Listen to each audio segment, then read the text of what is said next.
I'm Iwalani, Kaluhiokalani. I'm the owner and founder of Smart Body Movement in Brookline, Massachusetts, which is a classical Pilates and gyrotonic studio, as well as a teacher training center in both methods. I've been doing Pilates and gyrotonic for over 20 years now. And I came to opening my studio right after graduating from art school. I was already a certified trainer, but after art school, my mentor had moved away. She was moving to Melbourne, Australia, and I was going to continue the business. Cool. So I thought pretty long and hard about what I would name this place, and I thought a lot about the word movement, and being straight out of art school, I was pretty attuned to the word movement and all the different amazing cultural art movements that have happened in the past, and I thought I should certainly incorporate that word into the name. Yes. Because I also I thought about the word smart body as part of it, because I found that in learning these methodologies, we became more and more attuned to the design of the body, our natural design, where our respiration coordinates with our core muscles. And that's a natural intelligence we have, but in practicing these methodologies, we kind of further enforce and maintain better movement patterns in our body. Absolutely. So that's there's so many things I want to just so many different directions you could run in off of that, right? Like, because I mean, with the breathing thing, there's times when I get fixated on getting people breathing properly and their rib cage movement, or there's their mindfulness of that breathing and stuff. And there's times where you're just go and let's just see how your body does it. Do you spend a lot of time teaching people literally how to breathe or to be conscious of that coordination of respiratory and core? I do. Yeah. When I begin a client, I always start with some of the breathing techniques, and I ask them to do it as homework too. Yeah. So it's not that we have to spend 30 minutes of a lesson on that, but definitely today.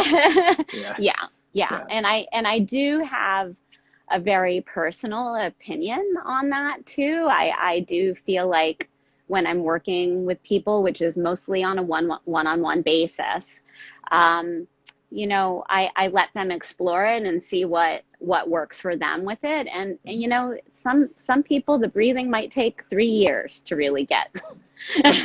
So then you just focus on all the other things that we can focus on in the methodologies. Right. And that's funny, right? Because as a personal trainer background, we always say where there's a sweet spot between what a person comes to you with as their want and what we see as their need. Yeah. So what do you do when someone walks in and they're like, I want to get fit for my wedding and I need to fit into this dress, and you see that their breathing just sucks? What do you do then? Well,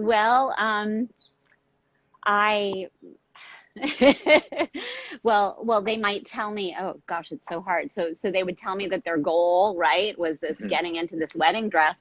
And I'd spend 5-10 minutes showing them the breathing technique, but also, have them do a little hands-on themselves and have them feel like the expansion of the rib cage and the contraction.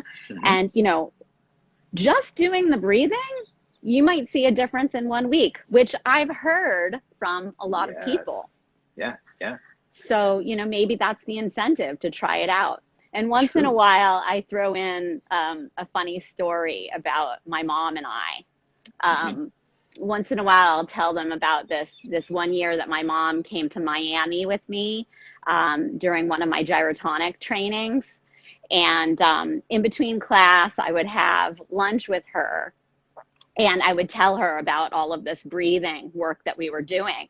And she was just so thrilled about this, because I have a mom that was just, not really not very physically active like I was. I took a little bit more on from my dad's side with all that stuff. And she was just so impressed by this breathing. Okay. And the next day I had a day off. We went clothes shopping and she just yelled, Iwalani, I just did that breathing. She yelled this to me in the dressing room while she was trying on clothes. And she's like, and I fit in the jeans. See, like, there you go. That's some people, that's their motivation, right? Like if it's just like fit in jeans by learning to breathe with me Tuesdays and Thursdays at 1:30. Like right. Yeah. But then you end up having deeper conversations with them about why they're there, why they've shown up. Yes, for sure. Like that's the intentionality of it, right? Like whatever gets people in the door, sometimes we can use that to like have those broader conversations. Yeah. Just out of curiosity, for those who are watching right now, how many of you focus on breathing or make breathing part of your education with your clients, with your Pilates people or whatever? I'm just curious at how many people actually spend time focusing on that. And while people are answering that, because there's always a bit of a lag and there's people all over the world that are watching, Iwalani, can you explain by your definition what the word movement means? Okay. Wow. You mean from the stuff that we wrote to each other about? Yeah, well, let's just dive deep on the word movement for a bit. Movement, I feel like it's life. Mm-hmm. We're living, we're moving. Things are, movement is life. It's change over time. I actually think about that a lot. Yeah. Yes. But sometimes when someone else asks me that question, it kind of,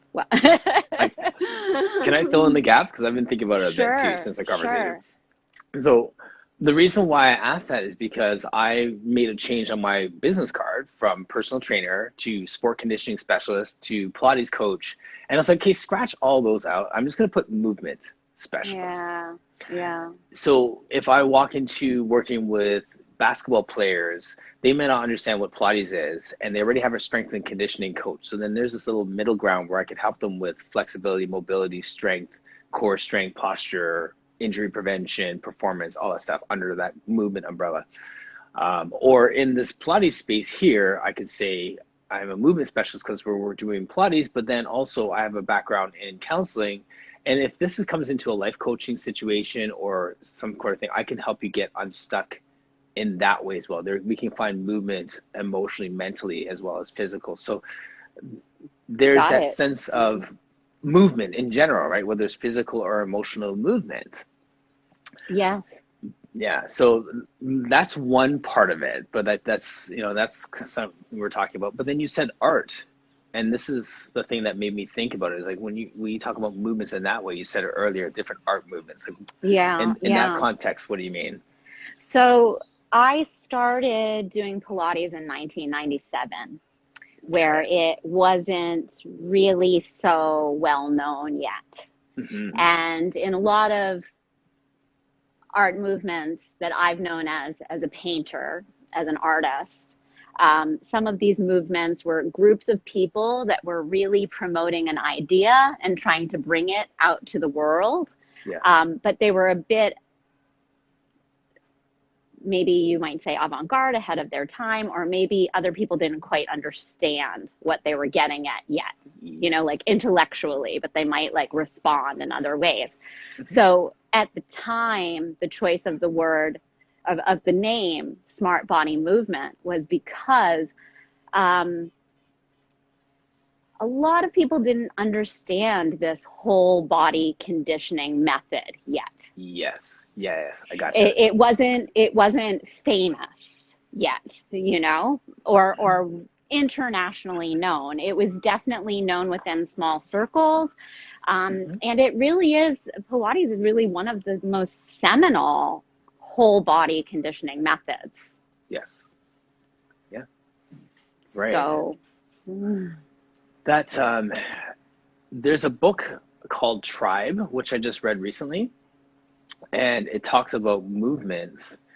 And this is the moment that I had this aha when we were talking, is that I've used the word movement to think about, exercise and, like I said, spirit, soul, and body and all this kind of thing. But then I forgot about the other definition of movement, which is like moving forward with an ideology or getting a gathering around something, a gathering around a cause. And a community doing that. Right. I was like, because that is exactly what we're doing with Core Conversations. And this is going to sound like a shameless plug, but I'm thinking about the fact that before we started doing these conversations, before we got into this lockdown situation, where would you meet people? It would be at a conference, right? This is the only time that we would have this converging of different worldviews and different philosophies, and Pilates for large bodies, and Pilates for athletes, and Pilates for women, and Pilates for men, and all these different things. And everyone with their niche and their specialty would be in this one space. And then we'd be gathering around hearing someone speak about it. And then we'd have these big dogs in the industry, and they would be the authorities on Pilates, and we'd be coming to watch them perform, to watch them speak, right? Yeah. And then comes along Core Conversations, where you and I are having a conversation. You're in France and I'm in Mississauga, and we're learning about everything that you do and how smart body movement is and stuff. And now we're realizing, wait a minute, she's really smart. Hold on, she's really good. Oh, she does teacher trainings too. So we might not have discovered this person without this platform. So we're creating this movement where we are elevating other voices other than the one person who would have been on the platform at a conference once a year. Very true. Very That's a true. Movement. Yeah. I mean, and so we have this whole social online movement that we're all participant in, and we all had to jump into this because of COVID-19. Right. Or if we were already techie and involved in this, we, got to like a 2.0 level with it or whatnot. Absolutely. So are you moving to a 2.0 level, or were you I don't know. I just said that. Right. Well, I mean, this is an interesting conversation to have because we're approaching the anniversary of COVID-19 really impacting us in the U.S. Yes. Right? Because I was in the U.S. at the time when this happened. And we all had to make some decisions at that time if we were running a business in this industry, some pretty serious decisions about it, because with the shutdowns and with having to take precautions, knowing that it was a pandemic spread from body to body, our agency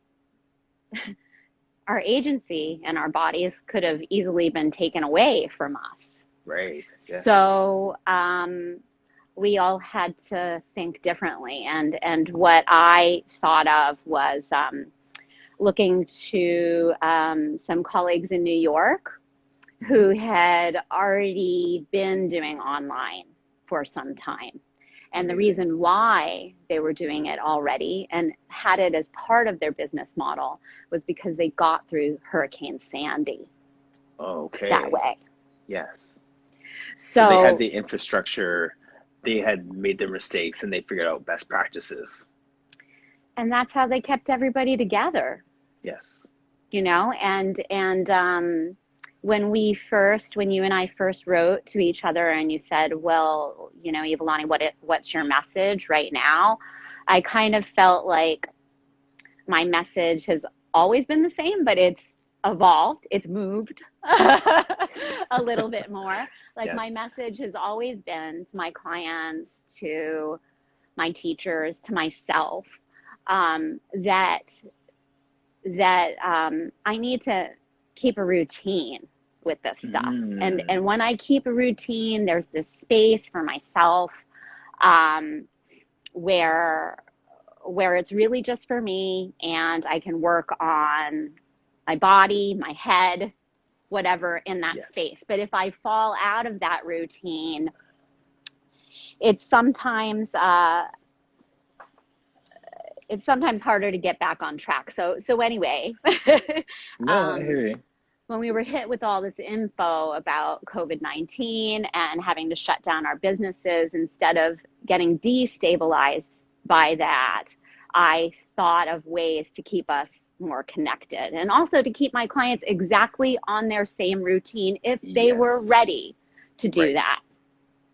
Right? Because I had conversations with them, my staff had conversations with their clients, my office manager was just right on it, talking to everybody, and we wanted to see where they were at and let them know that we were there for them. But if they wanted to get right back in practice, we were going to start to use this Zoom platform, and we would like to keep the same time, same place with them.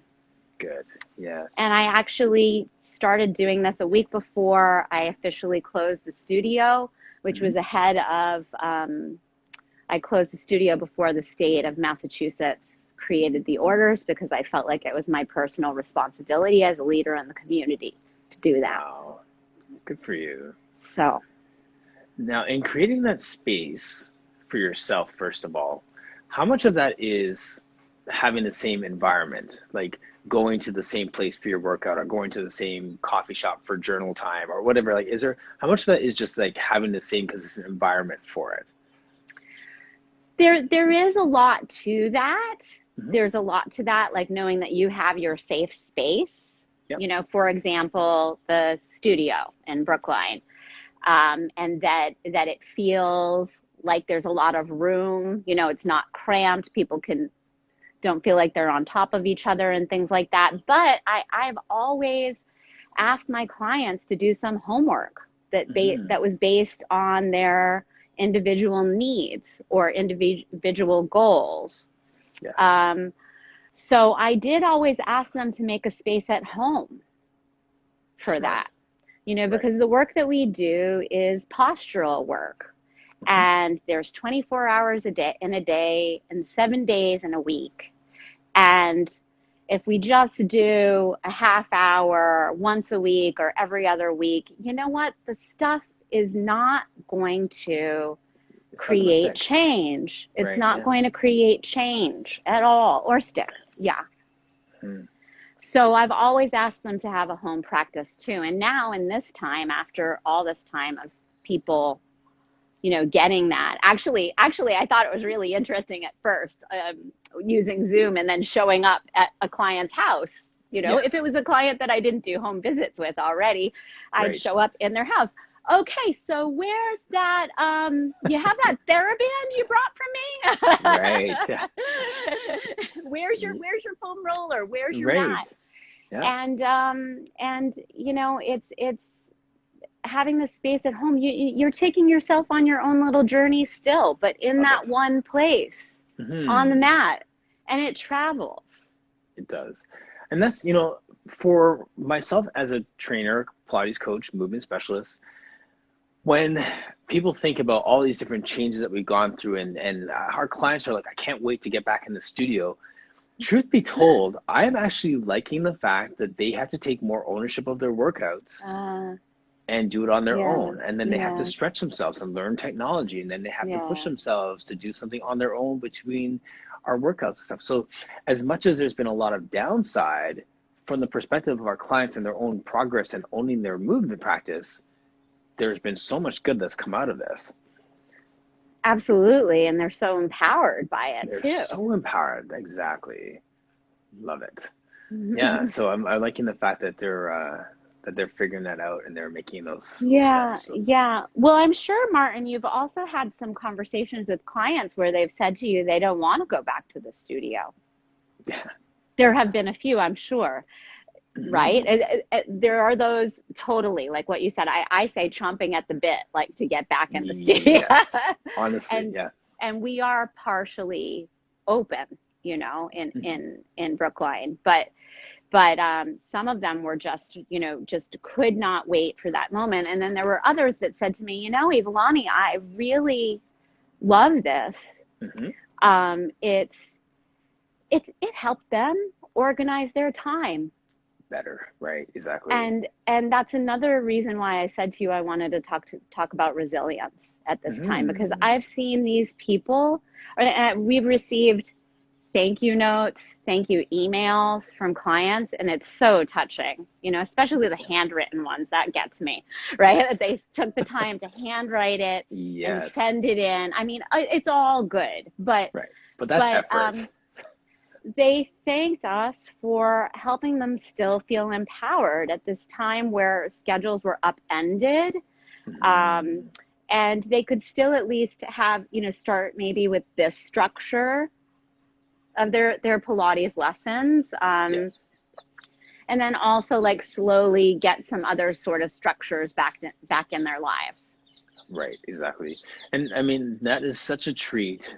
And I don't know what the word is, but like being able to provide that to make space for our clients in that way, so that in the midst of all this turmoil, that there is still this steady, there's still this constant touch point with our, you know, with their movement practice, with their Pilates, because this is so much more than just exercise or even breathing for them. It's sanity, right? Like, so we gotta make sure that we keep that space for them. Yeah, and also to ask them what they're doing this for. Often, because it's always changing. I love that you say often. Yeah, we do. We forget to revisit that, right? Like okay, well, we started because of your posture, but now you start doing this and you realize that this is also important, and this is changing in your personal life, and you've transitioned with your job, and like whatever it is, right? So those needs need to be revisited.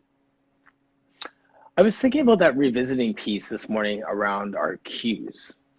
Now, you've been teaching since 97. 98. I started in 97. Yeah. And I've been teaching like fitness since 2001, 2002.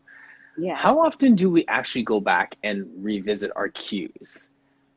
Like watch ourselves teaching something and catch all of your gunnas and your goods and your, you know what I mean? Like I've been thinking about that, and how do we stay sharp? How do we almost refresh our you know, whether it's like our conversation yesterday with Rachel too, around words like modifications, our inclusive language, and things like that, right? Like, yeah. Well, I myself, Martin, I repeat trainings often. It's a good way. It's a good exercise. You know, like not just teach trainings to people, but making that time and space to repeat courses so that you hear how someone else says it. And just in those, as you know, in the pedagogy, how the pedagogy goes in our trainings, we have to move it and also teach it to someone else. And also sometimes just repeat how another instructor might say it. Right. Yeah. Right. So some of that is really great for, you know, keeping yourself sharp and, or keeping myself sharp and aware of what I'm saying. But I do feel that with each client, because I'm lucky to mostly work with one-on-one people, that I can tune into what words make sense to them and what don't. Yes. So it's like I've got our manual in my head, but then at times they're not responding to that. So I have to throw the manual out and see how they would describe it, you know, or pay attention to things like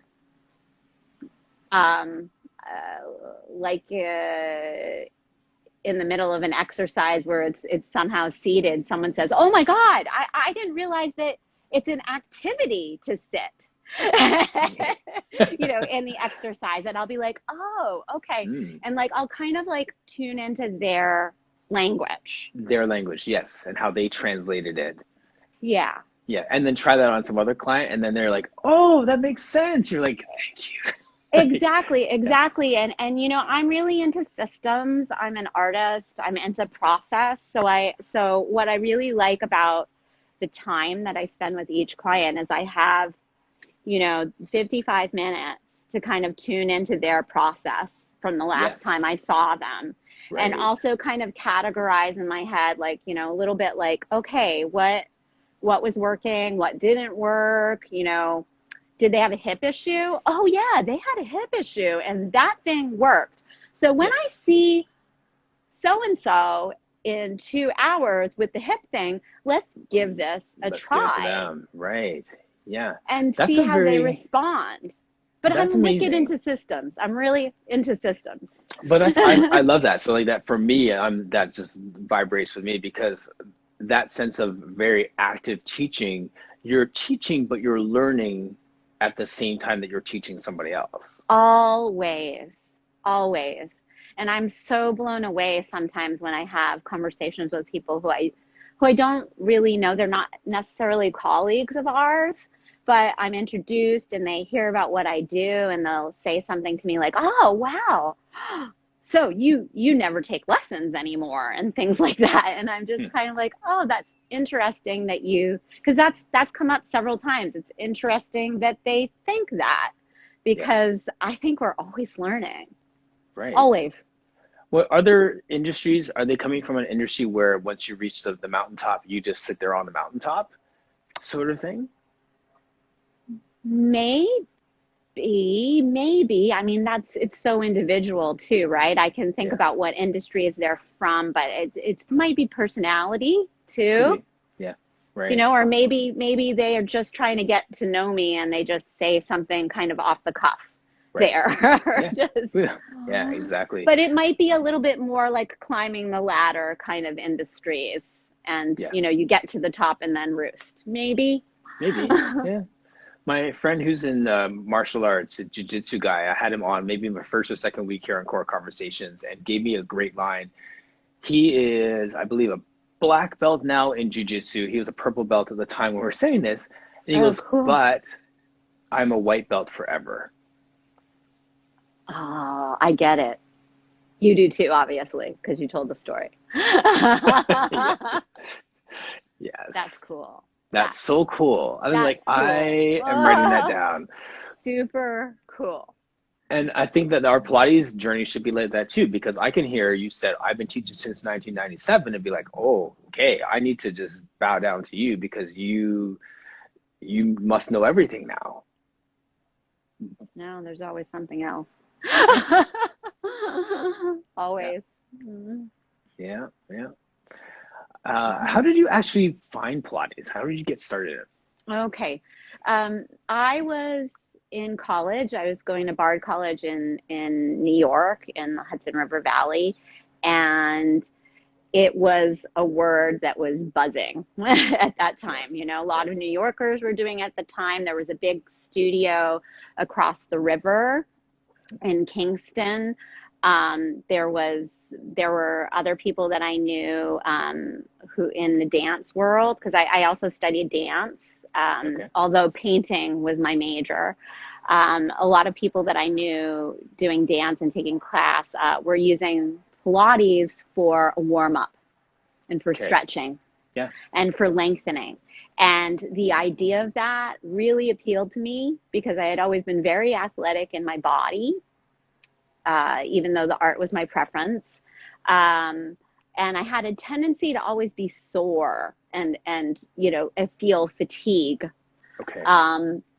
And I must have driven my parents crazy as a teenager because I was always in high school complaining about soreness and this and that. And my mom tried to get me to take yoga at a Unitarian church with this wonderful yogini lady. But they were just breathing for the whole 30 minutes of the class. And I was like, oh my God, I'm doing what my mom told me. And now this lady's telling me that I don't know how to breathe. And it didn't work. The yoga didn't work for me then. Yeah. But when I came to the Pilates as a college student and then tried it out, I got on a machine. And at the time it was very hard to find studios. So on a break, I found a studio in Providence, Rhode Island. And, I did lessons there and I was like, this is really amazing stuff.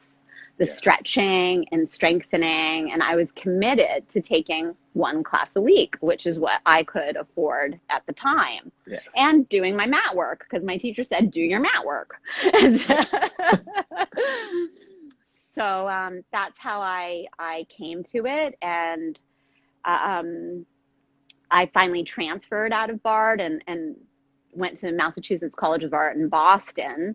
And by that time I had certified in Pilates, was teaching, and was teaching as, you know, a nice part-time job while I was still in art school. And the woman who was my mentor, we had a wonderful relationship. She taught me so much about Pilates, about centering myself even more with the work, which I kind of wasn't totally aware that I was doing that with it, but I was. But she, you know, made the integration center yourself with the work. Yeah. Can I write that down? Oh, absolutely. Go on. So I remember there was one day I showed up like in a frenzy to the studio about to teach, and it was a very different studio from what I was used to. I had learned it very athletically in my body, but when I worked for Debbie, she liked to work with people who had serious injuries. Okay, so more corrective exercise oriented movement. Yes, which was like, whoa, to my brain at the time. I was like, okay, I want to learn everything from her about this. I really like her. She's cool too. And, you know, I had to learn how to teach people very, very small movements. And one day when I showed up at the studio, like kind of in a frenzy, like just out of class, 5 minutes before I started teaching, she was like, listen, you just need to organize yourself more. you ought to go try some meditation, and the next time you run off afterwards to dance class, I think you should do an hour of your reformer first before you go to dance class. And I was like, oh, okay, you know. And I tried it one day, doing an hour of reformer, then running off to a studio where I took a modern class, and the next day I wasn't sore at all. Yeah. And that was like unprecedented for me. I thought I was always supposed to be sore after a dance class. Interesting. So it kind of totally changed my outlook. Your full approach, yeah. on absolutely. working out. Yes. And why am I doing it? What is it for? What is this whole body movement stuff? Smart body. And I quit running at the time too. I was like, wow, why am I doing that? So nice. It's like a full like internal assessment of everything. I don't know. I guess it kind of went with being in college too. yeah, it's true. So do you see that now with your clients? Are you able to like sniff that out when people are doing this kind of self-evaluation? No, am I able to sniff it? I guess I ask them about it, if they are or not, you know, because part of I'm a little methodical about when we first get together, you know. I always do a check-in. Yeah, which I learned a lot from my mentor, because we were working with people who are really injured. Yeah, right. So to be very careful there. So, but I've learned about the check-in at the beginning as also just, you know, a way of giving you insight on why what's motivating them for being there. You know, like 50% of it is just making the appointment with me. The other 50% is that they show up, you know, so. Right. So and then who shows up that day too, right? Like, I mean, what's happening what's happening in their personal world when they show up, because they could be a rock star one day and they could just be burnt out the next day. So we always have to have these check-in points and touch points with people. Yeah. Yeah. Very cool. I like that center yourself with the work piece. Like that does resonate with me, because there's so many times we think it is just that workout, but there is a sense of becoming present that happens with the work, right? And I think that's kind of what you're getting at, and what your mentor was saying is like, pause, find yourself, and then go, right? Absolutely, yeah. And you know, I hadn't been aware, you know, because I got into Pilates at such a young age. I hadn't really been aware that I used my athleticism in that way as a way to organize myself. Right. You know, and we are part of our training, you know. I really got used to having a space to show up at, to do a workout, to do an art class, this and that. And that structure really, I'm very at home with that for myself. So. Amazing. The question I ask pretty much everyone I have on here is, who is your ideal client? Because now, as we've been talking, you talked about your athletic background and your dance and your art, and then how intrigued you were by the corrective exercise component of it now. So, if someone walks up to you and they could be a dancer, they come with an injury, or they could be just scattered in their brain, sort of thing, and they want to find that centering.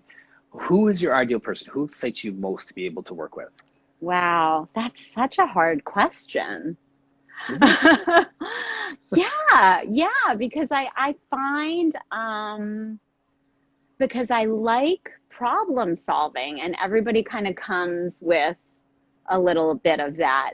But I guess I do really get a lot out of some of the high level athletes or musicians that I work with, because there's such nuance in why they need to do the method. The specificity of it, like they're there for this purpose, this reason. There's such and they're very quick to absorb it. You know, they're so attuned to a pedagogy already. Yes. Right. Well, and that's the thing too. Like, I love talking about this piece, because now you have someone like that is so body aware. You can say, turn your foot this way to get this glute to activate, and they do it. But then on the flip side, you have someone who is coming off an injury, and you're like, can I just try this? And they're like, oh, and you're like, hey, okay.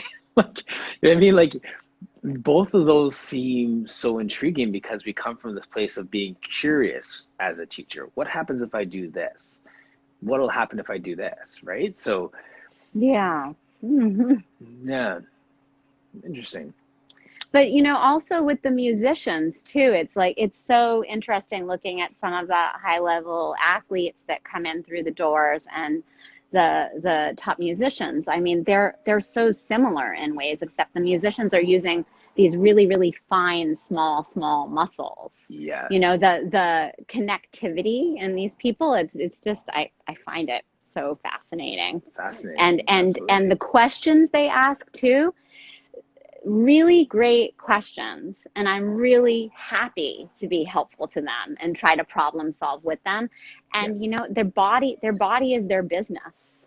Yes. So they probably come at me with questions at a whole other different level because of that fact. Absolutely. And I mean, and for that type of person, you could appreciate, because you take your body that serious, you take your craft that serious, that this person is going to appreciate how much you've invested in your craft, because it's important to them as well. As opposed to those, what I call my court-ordered people, right? The people that went to their doctor at 47, and the doctor says, you know, you better start exercising, you're going to die by 49. And then they're there like, okay, well, impress me. Like, that's a challenge. Such a challenge, right? Like,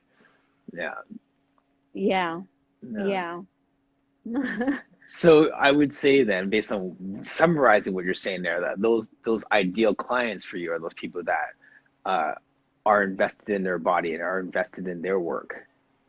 I love when people ask me questions about the work. Yeah. And what is it to what they want to achieve. Right. Yeah. That's good stuff. You know? That's a good answer. Cool. Yeah, you passed the test. That's a good answer. Thanks, Martin. Completely unrelated. I'm loving the scenery behind you. Like, I'm like looking over your shoulder at birds flying by and hearing like French cars drive by. Yeah. Would you like more of a view? Because we're in Cannes, and I chose to set up outside today because I love being out on this deck. Beautiful. I like the whole vista view. Hopefully I've got the mountains in there over there. Yeah, I didn't even see that. Oh, And stunning. well, the light's very blown out. And then you can see some of the city too. Yeah. So Yep. I wanted I to mean, sit out here because, isn't it awesome to look at that and remember how little we are in comparison to how big this world is? Or right. whatever it does to you. What did it Yeah. do for you when I gave you the view? It made me jealous of the fact that I'm sitting in an interior room in Mississauga while you're in Ah, France looking at mountains on the landscape. But ah. other than that, uh, Well, with COVID, I my long distance relationship with my fiance had to get oh, sorted. yeah, So yeah. because I was able to work this way with the computer, I came to France to be with him. Oh, so So, sweet. yeah. Lovely. Iwalani, that was like 57 minutes. We just flew Okay. through that. It was a pleasure. It Time was dropped out. it was an absolute pleasure. Like I love when we can just get lost talking shop, right? Like this is what we do, right? Thanks for Amazing. inviting me, Martin. I My appreciate it. pleasure. So, quick question for you. Do you have any like online classes, virtual classes, workshops, or anything that are coming up that we can support? I do. I do. We Smart Body Movement's online, Mhm. and you can book with us, join any of the weekly group classes that we offer.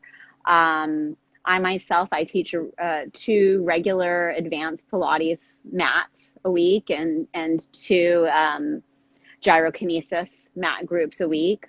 I'm also a teacher trainer with, am I allowed to plug this? Absolutely. This is your I'm also I'm also a teacher trainer with Art of Control, okay. with Simona Cipriani, and we're in midst of doing the online teacher training programs. Oh, So right amazing. now we Simona's led a group through the mat, and now we're bringing them through the Reformer. Soon moving on to the Cadillac. Awesome. So if anyone's interested in, if they've been in a Pilates practice already, in Mhm. their body experientially, and they're interested in doing some online learning because there's more time, we'd be happy to have you. And of course, once it's safe for us to gather together in groups, we'll have the experiential piece That would be that amazing. gets re-entered into And it. just yeah, layer that in there. Yeah, but it's been amazing to That's connect with everybody this way. well, I think it's crucial. Like, and I've been asking that question, like, what is the evolution of our teacher training programs when we can't go live? And then we also want to leverage the fact that if, that I can now learn from different people. I have the advantage of learning from someone in Switzerland, like Labrise, because, I don't have to go to Switzerland anymore. So, like, these are the things that we need to really adapt with. And I love the fact Yeah. that you have that. When after we do this, I'll have the IG live and there'll be the replay there. I'll send you the replay later, but in the comments section when this comes up, can you just put down like some of that information just so people can hit the links and just find out more about those, please? Absolutely. I'd love to just cheer you on with everything you're doing. So Thank you. Thank yeah, you. Unity and absolutely. community. That's right. All right. For sure. Take care, Thanks so Martin. much. Okay, You're take care. welcome. Bye. Bye bye.